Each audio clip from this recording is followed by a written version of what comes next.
Good afternoon, কেমন আছো সবাই? আশা করি ভালো আছো। চলে এসো সবাই পড়াশোনা করতে। খাওয়া দাওয়া করে আরাম হলো, সব হলো, এবার একটু পড়াশোনা করি, দিয়ে তখন আমরা বিকেলে তখন খেলতে যাবে। এখন পড়াশোনা করে নাও। দেখো, আমার বই দ্বিতীয় শ্রেণী দ্বিতীয় পর্ব, বাংলা পাঠটা। গত ভিডিওতে কি পড়েছিলাম? বুদ্ধির পরীক্ষা, নৃপেন্দ্র কৃষ্ণ চট্টোপাধ্যায়। বুদ্ধির পরীক্ষা লিখেছেন নৃপেন্দ্র কৃষ্ণ চট্টোপাধ্যায়। ছোট ছেলেটার বুদ্ধির পরিচয় পেয়েছিলেন বুড়ো, দিয়ে সমস্ত সম্পত্তির ভার ছোট ছেলেকে দিল। তাহলে আমরা আজকে পড়বো এইটুকু। দেখো, শব্দার্থ মানে শব্দের মানে উপযুক্ত, উপযুক্ত হর্ষ উপ অন্তস্থ জয় হর্ষ কয়েতয়ে, উপযুক্ত মানে যোগ্য। ভার মানে দায়িত্ব।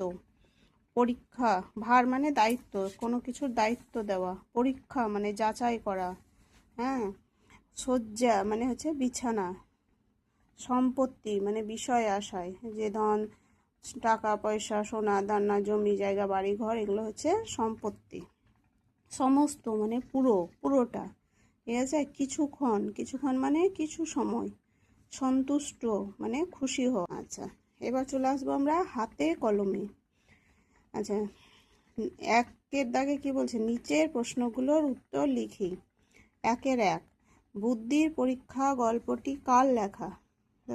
পড়ালাম। বুদ্ধির পরীক্ষা গল্পটি কে লিখেছেন? নৃপেন্দ্র কৃষ্ণ চট্টোপাধ্যায়।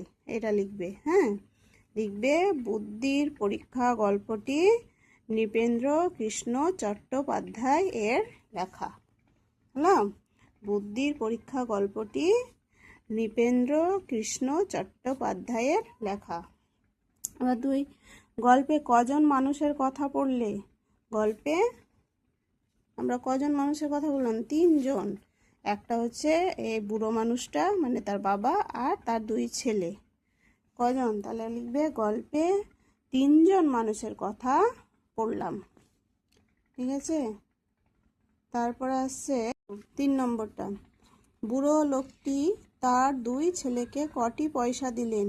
তাহলে বুড়ো লোকটি তার 2 ছেলেকে 2টি পয়সা দিলেন, একটি করে 2টি। হ্যাঁ, বড় ছেলেকে 1টি আর ছোট ছেলেকে 1টি। তাহলে লিখবে এখানে বুড়ো লোকটি। বুড়ো কি বলছে? তোমাদের দুজনকে একটি করে 2টি পয়সা দিচ্ছি। তাহলে এখানে লিখবে বুড়ো লোকটি তার 2 ছেলেকে একটি করে 2 পয়সা দিয়েছিলেন। হ্যাঁ, একটি করে 2 পয়সা দিয়েছিলেন। বা লিখবে বুড়ো লোকটি তার 2 ছেলেকে একটি করে 2টি পয়সা দিয়েছিলেন। বুড়ো ছেলে কি কিনে আনলো? বড় ছেলে কি কিনে আনলো? বড় ছেলে 1 পয়সা দিয়ে খড় কিনে এনেছিল। বড় ছেলে 1 পয়সা দিয়ে খড় কিনে এনেছিল। ঠিক আছে। যেখানে আছে নিয়ে 2 ভাই বাজারে গেল, কিছুক্ষণ পরে বড় ভাই, এই যে বড় ভাই 1 পয়সায় খড় কিনে নিয়ে এসে ঘরে বিছোতে লাগলো। তাই লিখবে বড় ছেলে 1 পয়সায় খড় কিনে এনেছিল। খড়। আচ্ছা, ছোট ছেলের প্রতি তার বাবা খুশি হলেন কেন? কারণ ছোট ছেলে 1 পয়সা দিয়ে একটা মোমবাতি কিনে এনে গোটা ঘরটাকে ভরে দিয়েছিলেন। তার বাবার শর্ত ছিল গোটা ঘরটাকে ভরে দিতে হবে। তো সেই কাজে সে সফল হয়েছিল। তার মানে বুড়ো বুঝতে পেরেছিল এই ছেলের আমার বুদ্ধি আছে। তাই বুদ্ধির পরিচয় পেয়ে তিনি ছোট ছেলের উপর সন্তুষ্ট হয়েছিলেন, মানে খুশি হয়েছিলেন। ঠিক আছে। কি লিখবে? ছোট ছেলের প্রতি তার বাবা খুশি হয়েছিলেন কারণ সে 1 পয়সা দিয়ে গোটা ঘরটি ভরে দিয়েছিল, 1 পয়সার জিনিস দিয়ে তার বাবাকে সন্তুষ্ট করেছিল। তাই তার বাবা সন্তুষ্ট হয়েছিলেন। ঠিক আছে। তার বুদ্ধির পরিচয় পেয়ে সন্তুষ্ট হয়েছিলেন। লিখবে ছোট ছেলের প্রতি তার বাবা খুশি হলেন কেন? ছোট ছেলের প্রতি তার বাবা খুশি হলেন কারণ ছোট ছেলে 1 পয়সা দিয়ে মোমবাতি এনে গোটা ঘরটা আলোয় ভরে দিয়েছিলেন। তাই দেখে তার বাবা বুঝলেন যে ছোট ছেলের বুদ্ধি আছে এবং একে সম্পত্তির ভাগ দেওয়া যাবে বলে তার প্রতি খুশি হয়েছিলেন তার বুদ্ধি দেখে। ঠিক আছে। এবার 2 নম্বর দেখো, নিচের শব্দগুলি ব্যবহার করে বাক্য লিখি। জিনিস, বাক্য মানে বাক্য রচনা করা। হ্যাঁ, তাহলে জিনিস, বুড়ি জয়সী দন্তে দন্তেস জিনিস, জিনিস মানে কি, ওই জিনিসপত্র। তাহলে আমরা বাজার থেকে বিভিন্ন জিনিস কিনে আনি, বাজার থেকে আমরা বিভিন্ন জিনিস কিনে আনি। খড়, খড় এন্ডরা খড়। আমি বাজার থেকে খড় কিনে এনেছিলাম, আমি বাজার থেকে খড় কিনে এনেছিলাম। ঘর, বা আমি বাড়িতে খড় বিছিয়েছিলাম। ঘর, হ্যাঁ, আমাদের একটি মাটির ঘর আছে, লিখবে আমাদের একটি মাটির ঘর আছে। মোমবাতি, একটি মোমবাতি দিয়ে পুরো ঘর আলো হয়ে যায়, একটি মোমবাতি দিয়ে জ্বালালে পুরো ঘরটা আলো হয়ে যায়, বা মোমবাতি দিয়ে আমরা আলো জ্বালাই। ঠিক আছে, এবার 3-এর দাগে অর্থ লিখতে যুক্ত বর্ণ আছে এমন শব্দ ব্যবহার করি। যুক্ত বর্ণ আছে এমন শব্দ আমরা ব্যবহার করব অর্থ লিখতে। তাহলে এখানে কি আছে দেখো, ছেলে, ছেলে মানে যুক্ত বর্ণ শব্দ হচ্ছে পুত্র, ছেলেকে আবার পুত্র বলে। মানে পয়সা, পয়সা মানে হচ্ছে অর্থ, অথয়রে। ঠিক আছে, আর ভার, ভার মানে হচ্ছে দায়িত্ব। আর বিছানা, বিছানা মানে হচ্ছে কি লিখবো, বিছানা মানে, বিছানা মানে হচ্ছে শয্যা, যে পড়লাম শয্যাশায়ী। সব, সব মানে সমস্ত। আমি লিখি, হ্যাঁ, তারপর তোমাদেরকে দেখাচ্ছি। তাহলে দেখো এখানে আমি কি লিখলাম, পয়সাকে কি বলে, অর্থ, মানে এটা হচ্ছে দুটো শব্দ, হ্যাঁ, যেমন এটা তয়রা ফালা, দুটো শব্দ একসঙ্গে মানে যুক্ত অক্ষর।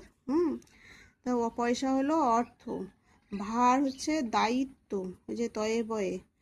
বিছানা হচ্ছে শয্যা, শয্যা মানে বিছানা। সমস্ত, সব হচ্ছে সমস্ত, যে সয়ে তয়ে। আর ভাই মানে ভ্রাতা, ভ্রাতা বলে, হ্যাঁ, ভাতৃ সম্পর্ক এইসব বলে, মানে ভাইয়ের সম্পর্ক। ভাই হচ্ছে ভ্রাতা, ভয়রা ফেলা আকার তয় আকার, ভ্রাতা। বা এটা তুমি এভাবেও লিখতে পারো, ভয়রা ফেলা আকার তয় আকার, এভাবেও লেখা যায়, হ্যাঁ, ভ্রাতা।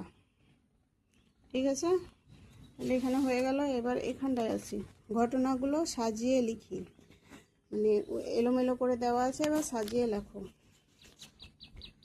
বুড়ো তার 2 ছেলেকে কাছে ডাকলেন, একটি করে পয়সা নিয়ে 2 ভাই বাজারে বেরোলো। বুড়ো ঠিক করলেন তার উপযুক্ত ছেলেকে সম্পত্তির ভার দিয়ে যাবেন। বড় ভাই খড় কিনে আনলো আর ছোট ভাই কিনলো মোমবাতি। বুড়ো তার ছোট ছেলেকে সম্পত্তির ভার দিয়ে গেলেন। তাহলে এখানে 1 নম্বর লাইন কোনটা হবে, এই যে 3-এরটা, 4-এর 3। বুড়ো ঠিক করলেন তার উপযুক্ত ছেলেকে সম্পত্তির ভার দিয়ে যাবেন। বুড়ো কি করলো, তাহলে এটা হচ্ছে 1 নম্বর, বুড়ো ঠিক করলেন, এটা হচ্ছে 1 নম্বর। ঠিক আছে, বুড়ো তার 2 ছেলেকে কাছে ডাকলেন, তাহলে কি করলেন, বুড়ো তার 2 ছেলেকে কাছে ডাকলেন, 2 নম্বর। আচ্ছা, একটি করে পয়সা নিয়ে 2 ভাই বাজারে, আচ্ছা দিয়ে এটা 2 নম্বর, একটি করে পয়সা নিয়ে 2 ভাই বাজারে, সরি 3 নম্বর হবে এটা, 1 আর 2 হলো, এটা হবে 3 নম্বর। আচ্ছা, তারপরে হচ্ছে বড় ভাই খড় কিনলো আনলো আর ছোট ভাই কিনলো মোমবাতি, এটা হবে 4 নম্বর। আর বুড়ো তার ছোট ছেলেকে সমস্ত সম্পত্তির ভার দিয়ে গেলেন, 5 নম্বরটা 5 নম্বরই হবে। ঠিক আছে, তাহলে প্রথম লাইন কোনটা হলো, এই যে এটা 4-এর 3-এরটা। আর দ্বিতীয় লাইন কোনটা হলো, এই প্রথমটা 4-এর 1-এরটা। আর তৃতীয় লাইন এই যে 2-এরটা হলো। আর চতুর্থ লাইন কোনটা হলো, 4 নম্বর লাইন, এটা 4-এর 4টা। আর 4-এর 5টা হচ্ছে শেষ লাইন, পঞ্চম লাইন। তাহলে আজকে আমরা এই অবধি পড়লাম, হ্যাঁ, এটা তোমরা ভালো করে পড়ো, ভালো করে দেখো, আর এগুলো লিখে নিও। তো এটা সাজিয়ে লিখবে খাতাতে, তোমাদের নিজের নিজের খাতাতে 1 নম্বর লাইনটা আগে লিখবে, তারপর 2 নম্বর, 3 নম্বর, তারপর 4, 5। আর এগুলোর প্রশ্নের উত্তরগুলো খাতাতে সব লিখবে, আমি যেটা বলে দিলাম শুনে শুনে খাতায় লিখে নিও। ঠিক আছে, ওকে, বাই, টাটা।